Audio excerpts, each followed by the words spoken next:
tied for his most in a half this season, but he turned it on in the second. Yeah, and he was able to get a lot more space in the second half. They went small, and it spread the floor for him, and he got to his mid-range. And then how about this highlight reel, Andrea? I mean, this is what we did a breakdown on the show yesterday. His ability to take contact, keep his eyes on the rim, and finish those plays. And then going ahead here in the fourth quarter in transition, he falls to the ground. Someone behind us is excited about that and still flips it up for the and one. A 31-point effort for Gilgeous-Alexander in this one. Here's Mark Daigneault on SGA's performance after the game. He keeps himself in it. He's got a great emotional temperament. I've always marveled at that about him.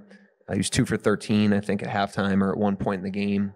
And he just keeps himself in it. You know, he doesn't get emotional. He just plays the next play. I thought he was really in attack mode tonight.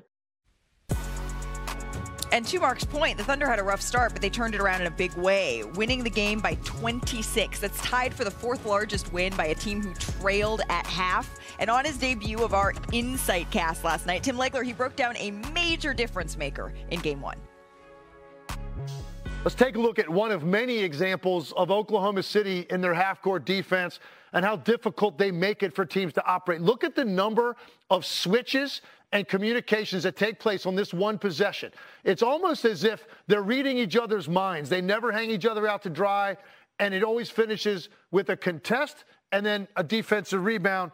So now let's put the headset on and take you into what this looks like on the court for Minnesota right now.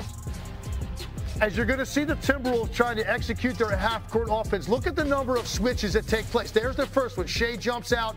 Great job picking up the ball as he comes off that curl. All sets of eyes on the principal ball handler. Here again. Great read to jump out to the corner, and then an automatic switch by Caruso on that dribble penetration. Here's the only mistake they make. Caruso takes a bad angle. They actually get beat baseline and still look at the backside. Chet Holmgren comes over to make a play.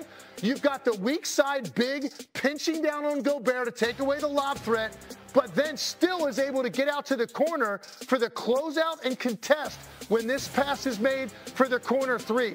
So Oklahoma City almost perfect on this possession, and even when they aren't, their effort and their determination to make a play allows them to get a stop. Look, this was a big theme in the second half of Game 1, so now the adjustments come from Minnesota. You've got to get better balance in your offense and figure out a way to attack them inside the three-point line. I gotta say, Legs, they nailed your hair in cartoon Legler land. If you want, though, to hear more in-depth analysis from Tim Legler, one of the best in the business, he'll be on the Insight Cast again for Game 2 on ESPN News tomorrow with our traditional broadcast on ESPN at 8:30 Eastern right here in Oklahoma City. NBA Countdown will start things off at 7:30. We'll be back on the floor. But tonight, we have a Game 1 between the Pacers and the Knicks at Madison Square Garden. The rivalry between Indiana and New York was reignited during last year's 7-game series, and it carried through the summer with Tyrese Halliburton and Jalen Brunson going at it in the ring at WWE. Oh, no, not the chair. Not the chair. Don't you do it. Not the chair. I need to see the whole thing. I need to see the whole thing. These teams, Andrea, well, we know you're a boxer. They bring the same energy. Can't you attest to this? Yes. For their brawls on the hardwood? Yep, So we thought agreed. we'd relive it. Some best moments, a little top of the top, brought to you by Navy Federal Credit Union. This is 5. Roy Hibbert blocking Carmelo Anthony's dunk in the 2013 East Semis. I figured you were, Brian. It's a great, great play. Wendy is such a flex. Every play we show, he's like, I was in the building. I was in the building. He was. How about number 4, Brian? We're going to go back a little farther. 1993. I was not there. Eastern Conference Finals, first round. You know this one, Perk. John Starks, he makes a fast break block on George McLeod's layup. Look like something. You know what I mean? Wrist twisted all the way backwards for that. Absolutely.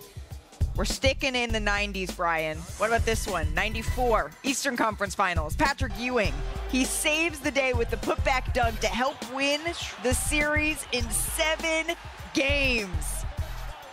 Perk, you put away a couple of those, little putback. That was like little bunny, little fingertips.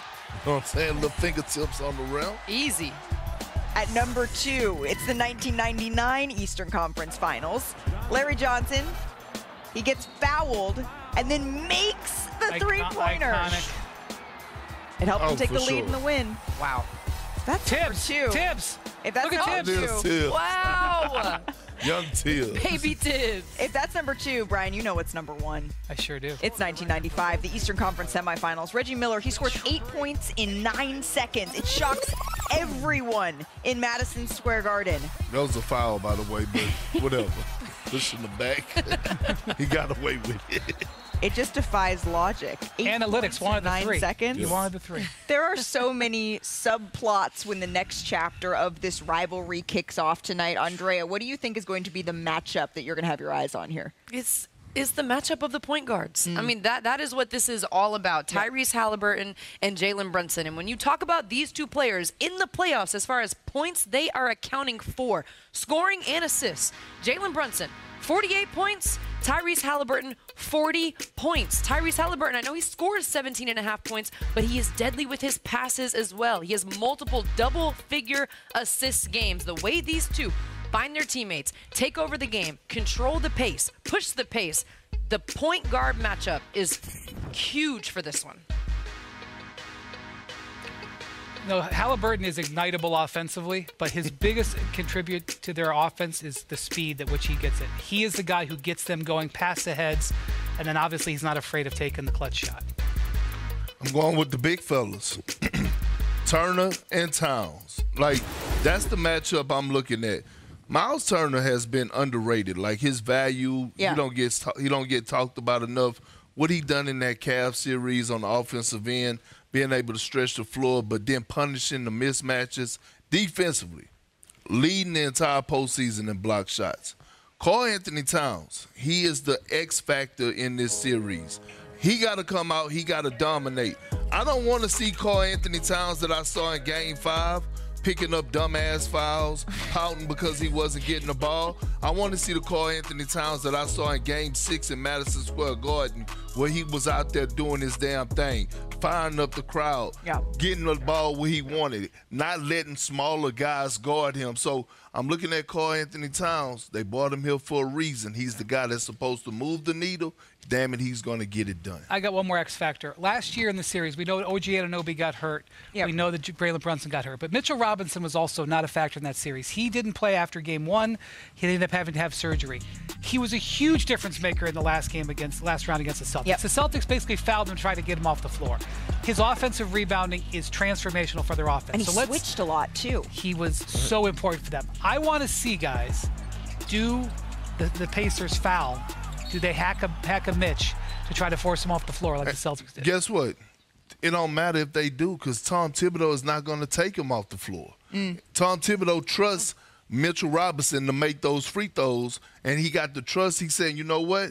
I know you can make them. And we saw as the series kept going, Big Mitch started knocking them down. Tibbs don't give a damn what Rick Carlisle's going to do. Tibbs is worried about his impact, what Mitchell Robinson is going to do on the defensive side of things. And in previous series, like the Boston series, we saw centers on Josh Hart. In this series, are we going to see the center Miles Turner, Karl Anthony Towns on each other? They better. A little bit of a different feel to this. Perk, do you have any like Kendrick Perkins lanes around Texas or Oklahoma City? Do we have any Andrea avenues? Not that I know of. I think there should be one going up in the future. But in the Eastern Conference right now, New York City is getting taken over by the New York Knicks. It's temporarily renaming a bunch of its streets and avenues after each of its 15 players. So you have Jalen Brunson Boulevard, Mikal Bridges Block. Fitting. It's fitting. It's crazy out there right now.